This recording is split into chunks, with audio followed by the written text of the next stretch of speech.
Member for Narungga. Thank you, Mr Speaker. My question is to the Minister for Transport, Infrastructure and Local Government. Can the Minister update the House on the establishment of the Regional Roads Infrastructure Fund? Minister. Thank you, Mr Speaker, and I do thank the member for Narungga for his question. As one of the pesky regional MPs in this place who's on at me constantly, one would say, about ensuring that regional road funding in South Australia is prioritised. It is why we took to the election, member for Narungga, a policy to institute a Regional Roads and Infrastructure Fund to guarantee that 30% of mining royalties is quarantined for regional road and infrastructure maintenance. An extremely important signal to regional South Australia that we are locking in, that we are guaranteeing their share of road funding going forward. Now, as a regional MP, sitting on the side of the House where almost all of us are, we know full well that we have been the poor cousins, long been the poor cousins, when it comes to getting infrastructure money spent in our districts. And it is why we are proud on this side of the House to be part of a government that is now delivering for regional South Australia exactly as we said we would. Another 100-day commitment is delivered. I've issued the instructions to the Treasurer to establish the fund. That has taken place. And I look forward to, over the coming year now, starting to deliver the money that we promised in the election for regional South Australia.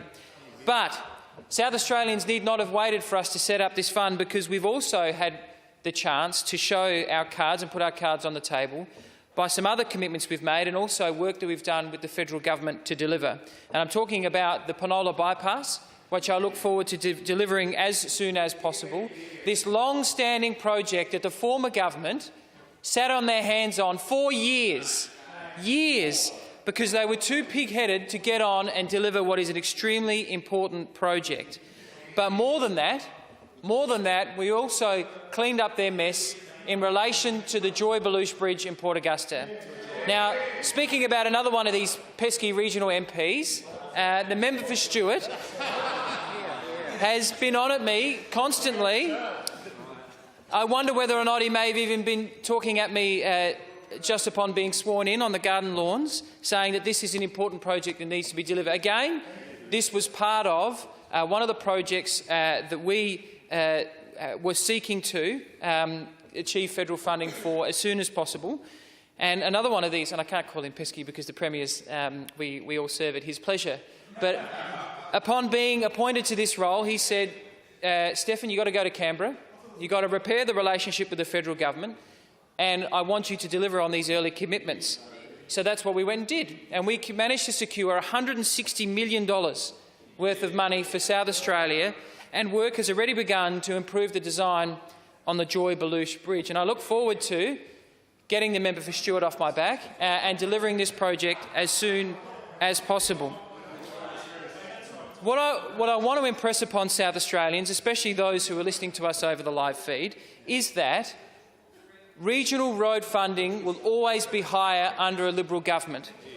Regional South Australia will always be better off under a Liberal government. South Australia will always be better off because we know that investing in country South Australia delivers for all South Australians by improving productivity, improving job creation, improving our export industries and giving them greater ability to get their products interstate and overseas, and creating the wealth and the prosperity that South Australia has been crying for after 16 long years of hard, arduous labour. Before I call the Leader, I call to order the Minister for Education, the Minister for Industry and the Member for Playford. The Leader of the Opposition. Thanks, Mr Speaker. Mr Speaker, my question is to the Premier. Has the Attorney-General met with the Commissioner of Victims' Rights, Michael O'Connell, since his return from overseas? The Premier. Well, I'm not aware of that, and but I'll find out and I'll come back to the House. The Member for MacKillop. Thank you, Mr Speaker. Mr Speaker, my question is to the Minister for Environment and Water.